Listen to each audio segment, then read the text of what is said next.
It was meant to be funny, a stupid, flirty joke.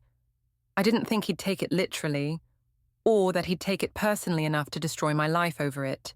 Everyone keeps talking about what happened at my aunt's birthday dinner, like I deliberately orchestrated some kind of public humiliation ritual. But they have no idea how normal and perfect everything seemed right up until the moment Daniel decided to destroy my entire life with a single toast that revealed my most private information to 35 members of my extended family. The dinner was supposed to be a celebration of my Aunt Linda's 60th birthday, held at the beautiful private dining room of her favorite restaurant downtown. It was one of those special occasions that only happened a few times a year, when our entire extended family gathered to celebrate milestones and catch up on each other's lives in an atmosphere of warmth and genuine affection. I'd been looking forward to this dinner for weeks, particularly because it would be Daniel's first time meeting most of my family members. We'd been together for 8 months, and I was excited to introduce him to everyone as my serious boyfriend, the man I was genuinely starting to envision a future with. Daniel had been perfect throughout the evening, charming everyone with his wit and genuine interest in their stories. He'd asked thoughtful questions about family history, complimented my aunts on their cooking recommendations, and generally made the kind of wonderful impression that had my relatives whispering to me about how lucky I was to have found such a keeper. My parents were particularly taken with him, and I could see my mother already starting to imagine wedding plans and grandchildren in her eyes. My father, who was usually reserved with my boyfriends, had been engaging Daniel in lengthy conversations about work and sports, clearly approving of his intelligence and respectful demeanor. The entire evening had been unfolding exactly as I'd hoped, with Daniel fitting seamlessly into my family dynamic and everyone falling in love with his charm and obvious devotion to me. That's when Daniel asked if he could make a toast in honor of both my aunt's birthday and what he called our own special milestone that we'd recently celebrated together. The request felt perfectly appropriate and sweet. Daniel was naturally good at public speaking, and I'd been expecting him to say something romantic and charming that would make my family even more impressed with his thoughtfulness and commitment to our relationship. He stood up with his wine glass, waiting for the table to quiet down and give him their attention. When he began speaking, his tone was warm and affectionate, exactly what I'd expected from someone who was clearly comfortable in social situations and genuinely fond of the people he was addressing. He talked about how wonderful it was to be included in such an important family celebration, how much he'd enjoyed getting to know everyone throughout the evening, and how grateful he was to be part of my life during what he described as such an exciting and meaningful time in our relationship. Everything he said was making me blush with happiness and pride. I could see my family members smiling and nodding, clearly charmed by his eloquence and the obvious love and respect he was expressing for both me and them. Then he delivered the line that would haunt me for the rest of my life. Daniel told the entire table that I'd made him feel incredibly special by sharing with him that he was my 100th sexual partner, and that while he hadn't realized he was part of what he called a record-breaking run, he was honored to be such a significant milestone in my life. The silence that followed was unlike anything I'd ever experienced. Every conversation stopped simultaneously. Every glass froze halfway to someone's lips. Every smile disappeared from every face around that table. My father dropped his fork with a clatter that seemed impossibly loud in the sudden quiet. My Aunt Linda, whose birthday we were supposed to be celebrating, gasped audibly. My mother's face went completely white before she whispered something I couldn't quite hear, but that sounded like a prayer or a curse. For what felt like hours but was probably only seconds, nobody moved or spoke or seemed to breathe while they processed what Daniel had just shared with the entire extended family. Then my uncle nervously laughed, clearly trying to break the tension and hoping that Daniel was making some kind of joke that the rest of us weren't getting. But his laughter died quickly when he realized that Daniel's expression was completely serious and that this wasn't meant to be funny. My father stood up abruptly, his chair scraping against the floor with a harsh sound that made several people jump. He told Daniel that was enough, his voice carrying the kind of authority that made it clear the evening was over, whether anyone wanted it to be or not. My mother left the room entirely, disappearing toward the restrooms with the kind of quick, desperate movement that suggested she was either going to be sick or cry or both. Through all of this, Daniel remained completely calm and composed. He finished his wine, placed the glass carefully on the table, and walked toward the exit without saying another word to anyone. He didn't argue or defend his decision to share such intimate information. He didn't apologize or seem embarrassed about the chaos he'd created. He just left, as quietly and efficiently as he'd destroyed my relationship with my entire family. The night before the family dinner, Daniel and I had been lying in bed after what I thought was a particularly intimate and satisfying evening together. We were in that relaxed, affectionate state that comes after good physical connection, when conversation flows easily and everything feels safe and comfortable between partners who trust each other completely. Daniel had been tracing lazy patterns on my shoulder while I played with his hair, and we'd been talking about random things, work stories, weekend plans, funny observations about our friends' relationships. It was exactly the kind of pillow talk that I'd always loved about our relationship, the way we could be playful and intimate and completely ourselves with each other. That's when Daniel asked me how many guys I'd been with before him. The question came up naturally in the context of our conversation, and his tone was curious rather than judgmental, like he was genuinely interested in learning more about my romantic history rather than testing me or setting some kind of trap. Throughout our 8 months together, Daniel had consistently presented himself as someone who was comfortable with my sexual experience and maturity. He'd made comments about appreciating that I knew what I wanted in bed, that I was confident and uninhibited in ways that made our physical relationship more satisfying for both of us. So when he asked about my number, I didn't feel any anxiety or need to be defensive about my answer. Our relationship had been built on openness and honesty, and Daniel had never given me any indication that my past experiences were a source of insecurity or concern for him. But instead of giving him a serious, accurate answer, I decided to be playful and flirtatious in a way that I thought would make him laugh and feel special about our connection. I told him he was number 100, adding that it felt kind of special to reach such a significant milestone with someone I cared about so much. I said it with a giggle and a smile, clearly meaning it as a joke that acknowledged both my experience and his importance to me in an exaggerated, obviously non-literal way. The comment was supposed to be funny and flirty, a way of making Daniel feel unique and chosen, while also being playfully honest about having had plenty of experience before meeting him. I thought the obvious exaggeration would make it clear that I was being silly rather than providing actual statistical information about my sexual history. But Daniel's reaction was completely different from what I'd expected. Instead of laughing or making some playful comment back, he went very still beside me. His hand stopped moving on my shoulder, and his entire body seemed to tense in a way that made me realize my joke hadn't landed the way I'd intended. When I looked at his face, trying to gauge his reaction and maybe clarify that I'd been kidding around, his expression was unreadable. Not angry or hurt exactly, but definitely not amused or charmed by my attempt at flirtatious humor. He just nodded, very slowly and thoughtfully, like he was processing important information that required serious consideration rather than laughing off an obviously ridiculous joke. I tried to lighten the mood by making another comment about how silly it was to keep count of these things anyway, but Daniel didn't respond to my attempts to walk back the intensity of whatever he thought I'd revealed. Instead, he kissed my forehead, told me he was tired, and rolled over to go to sleep without any of the usual cuddling or continued conversation that typically followed our intimate evenings together. I lay awake for a while that night, trying to figure out why my joke had created such an awkward moment between us. But Daniel seemed to be sleeping peacefully beside me, and I eventually convinced myself that I'd been overthinking his reaction and that everything would be back to normal in the morning. The next morning, Daniel was completely back to his usual self, giving me no indication that my joke about being his 100th had bothered him or created any kind of problem between us.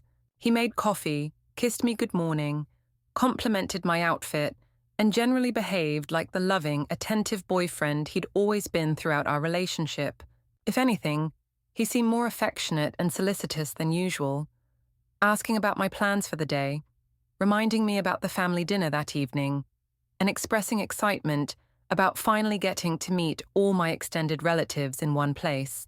His enthusiasm about the dinner was particularly reassuring, since it suggested that he was genuinely looking forward to becoming more integrated into my family life, rather than having any reservations about our relationship or his place in it. During the drive to the restaurant, Daniel was quiet but not cold or distant. He held my hand, asked thoughtful questions about which relatives I was most excited for him to meet, and generally seemed focused and present in the way that suggested he was taking the evening seriously as an important step in our relationship. I attributed his quietness to normal nerves about meeting so many new people at once, particularly since he'd mentioned wanting to make a good impression on my parents and extended family. It seemed completely natural that he might be a little subdued while mentally preparing for an important social situation. When we arrived at the restaurant, Daniel was immediately charming and engaging with everyone he met. He remembered names, asked follow-up questions about stories people told him, and generally made the kind of wonderful impression that had my relatives pulling me aside to tell me how much they liked him and how lucky I was to have found such a keeper. Throughout dinner, Daniel was the perfect boyfriend, attentive to my needs, respectful to my elders, funny and engaging in conversations, clearly making an effort to fit in and be accepted by people who were important to me. I was feeling so proud and happy watching him interact with my family, seeing how seamlessly he fit into our dynamic and how obviously everyone was falling for his charm and genuine warmth. That's what made his toast so shocking and devastating.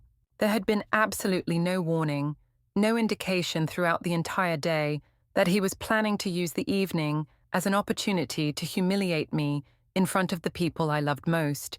The calm, measured way he'd behaved all day suddenly felt sinister in retrospect, like he'd been planning his revenge while pretending to be the perfect boyfriend who was excited to meet my family and deepen our relationship. His quietness in the car hadn't been nerves about making a good impression. It had been him mentally rehearsing how he was going to destroy my reputation and relationships in the most public and humiliating way possible. The hours and days following the family dinner were a nightmare of humiliation, confrontation, and social isolation that extended far beyond the immediate embarrassment of having my most private information shared with my entire extended family. By the time I got home that night, Daniel had already blocked my number, making it impossible for me to call him and demand an explanation for what he'd done or attempt to repair whatever damage his public revelation had caused to our relationship. But the blocking of my phone number was just the beginning of a systematic campaign of social destruction that revealed Daniel had been planning this revenge much more extensively than just the family dinner toast. Within hours of leaving the restaurant, I started getting texts from friends, co-workers, and even acquaintances I barely knew, all asking about screenshots and stories that were apparently circulating through various social media platforms and group chats. Daniel had shared private text messages between us, photos from our relationship, and detailed stories about our intimate life with what seemed like everyone in our mutual social network. The information wasn't just about the number 100, it included specific details about our physical relationship, private jokes we'd shared, and personal information I'd trusted him with during vulnerable moments throughout our 8 months. Together, my phone was exploding with notifications from people who were either expressing shock, offering sympathy, or clearly just wanting to gossip about the drama that had emerged from my private relationship becoming public entertainment. The most painful messages came from my cousins and other family members who'd been at the dinner, reaching out with everything from concern to judgment about what they'd witnessed and learned about my personal life. Some relatives were supportive and angry at Daniel for violating my privacy in such a public and cruel way, but others were clearly uncomfortable with having learned such intimate details about my sexual history, and their messages carried undertones of disappointment and judgment that made me feel like I'd somehow brought this humiliation on myself. My parents were the worst to deal with.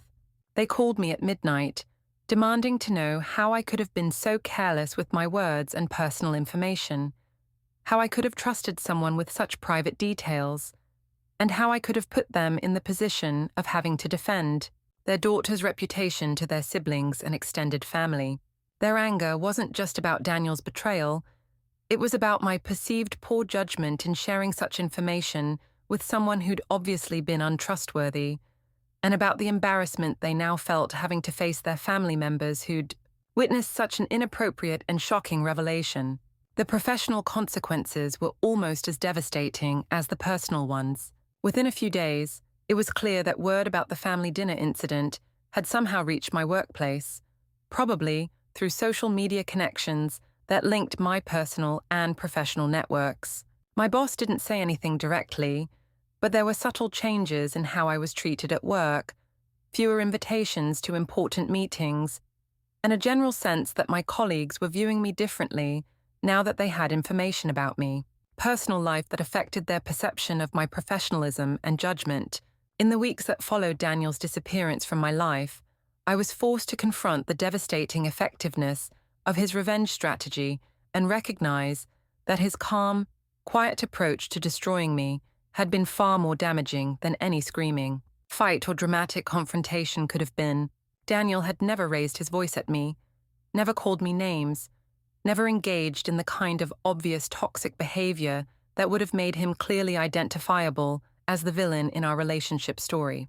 Instead, he'd used my own words and trust against me in ways that made me look like the person with poor judgment and inappropriate boundaries.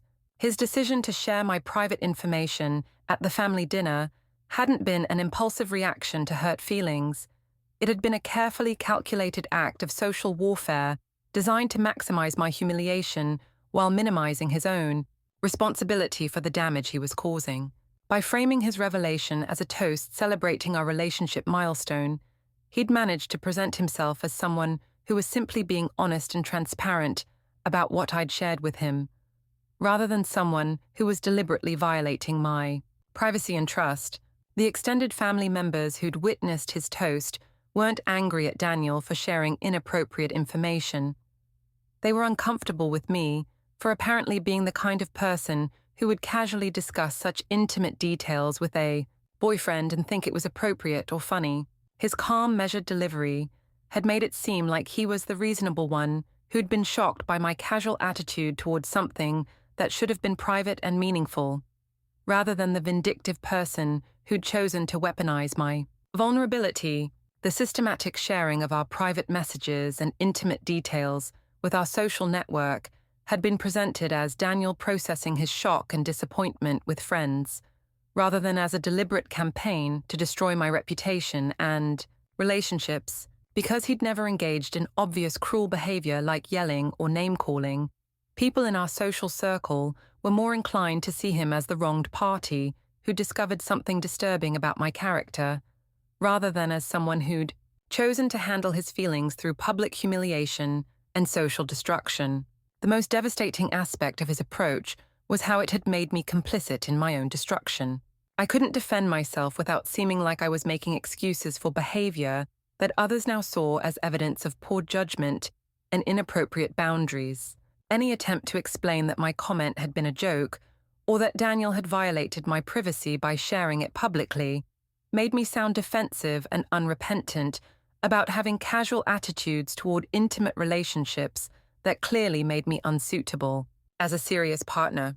Daniel's silence had been the perfect weapon because it forced me to live with the consequences of his actions without any opportunity to confront him, defend myself, or even understand exactly what had motivated his decision to destroy our relationship so systematically and publicly. The empty spaces where his presence used to be in my life, the blocked phone number, the removed photos from his social media, the mutual friends who now treated me with careful distance, were all evidence of how completely someone could disappear from your life while ensuring that the damage they'd caused would continue affecting you long after they were gone.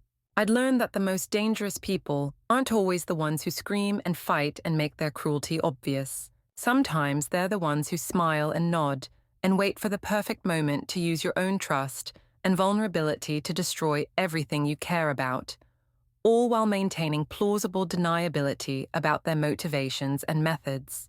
Daniel had gotten his revenge for my stupid joke, but he'd gotten it in ways that made me look like the person with character flaws rather than the victim of someone's calculated cruelty.